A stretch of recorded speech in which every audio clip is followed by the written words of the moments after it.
شروع اللہ کا نام لے کر جو بڑا مہربان نہایت رحم والا ہے۔ ان فرشتوں کی قسم جو ڈوب کر کافروں کی جان کھینچ لیتے ہیں، اور ان کی جو مومنوں کی جان آسانی سے نکالتے ہیں، اور ان کی جو تیرتے ہوئے جاتے ہیں پھر لپک کر آگے بڑھتے ہیں، پھر دنیا کے کاموں کا انتظام کرتے ہیں کہ وہ دن آ کر رہے گا جس دن وہ زلزلہ آئے گا، پھر اس کے پیچھے اور زلزلہ آئے گا۔ اس دن لوگوں کے دل خوف زدہ ہوں گے اور آنکھیں جھکی ہوئی۔ کافر کہتے ہیں کیا ہم الٹے پاؤں پھر لوٹیں گے؟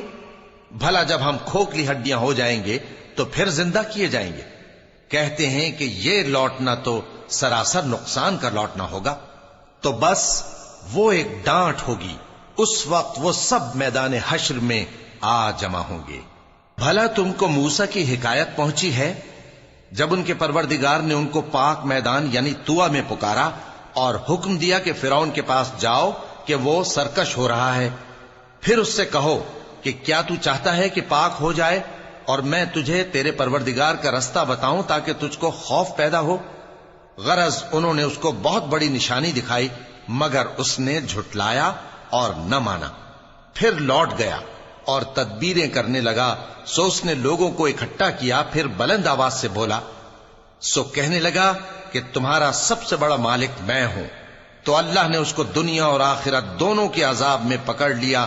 جو شخص اللہ سے ڈر رکھتا ہے اس کے لیے اس قصے میں عبرت ہے۔ بھلا تمہارا بنانا مشکل ہے یا آسمان کا؟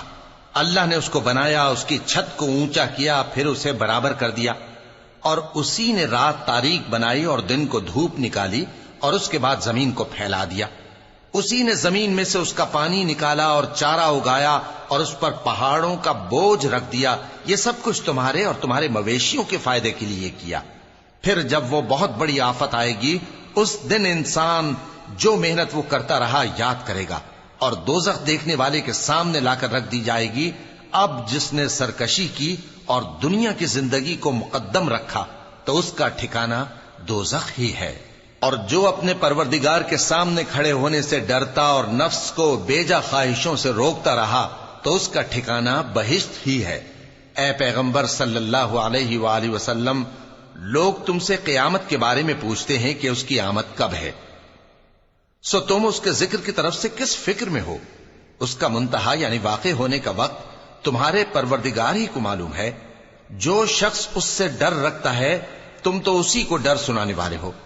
جب وہ اس کو دیکھیں گے تو ایسا خیال کریں گے کہ گویا دنیا میں صرف ایک شام یا ایک صبح رہے تھے۔